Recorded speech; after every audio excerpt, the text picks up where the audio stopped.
एक सदैव समर्पित कृषी शास्त्रज्ञ डॉक्टर गोपालजी त्रिवेदी, पद्मश्री 2026। ज्ञानापासून विज्ञानापर्यंतचा हा प्रवास सुरू झाला बिहारमधील मतलूपूर गावात, जिथे 1930 मध्ये एका शेतकरी कुटुंबात त्यांचा जन्म झाला। ते लहानपणापासूनच हुशार विद्यार्थी होते।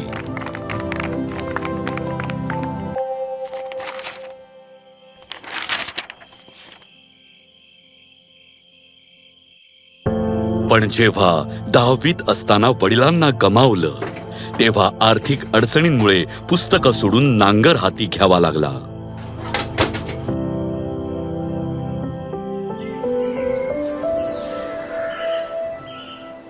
अरे ऐक, पण आईला विश्वास होता। अरे बाळा, तू शिक, घर मी सांभाळेन। आणि शिक्षकांना प्रतिभेची ओळख। एक शेतकरी आहेस, तुझ्या शिक्षणाचा उपयोग शेतकऱ्यांच्या फायद्यासाठी कर, ठीक आहे? खुश राहा। एका पोस्ट कार्डवर प्रवेशाचा अर्ज लिहून पाठवला। पूसा कृषी विद्यापीठाने प्रवेशही दिला आणि शिष्यवृत्तीही। पुढे त्यांनी कृषी विस्ताराचे आपले ध्येय हा PhDचा विषय बनवला।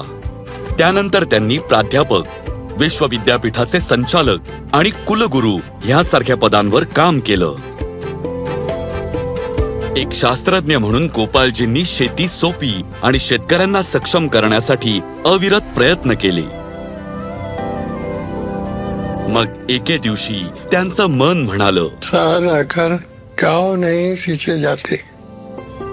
म्हणूनच सेवानिवृत्तीनंतर शेतकऱ्यांमध्ये राहून त्यांच्या अडचणी सोडवण्यासाठी ते परतले आपल्या गावी मतलूपूरला।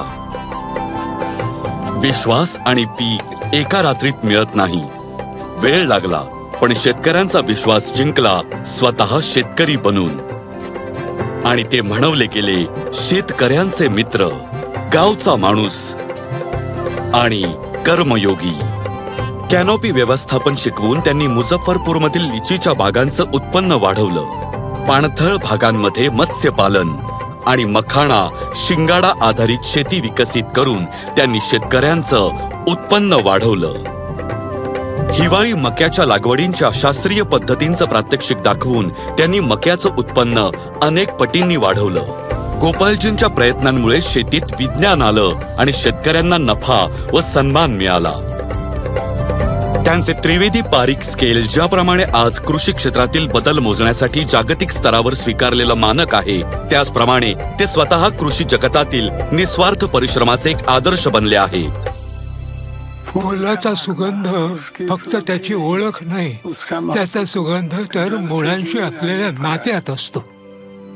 डॉक्टर गोपालजी त्रिवेदी, पद्मश्री 2026। कोटी कोटी नमस्कार।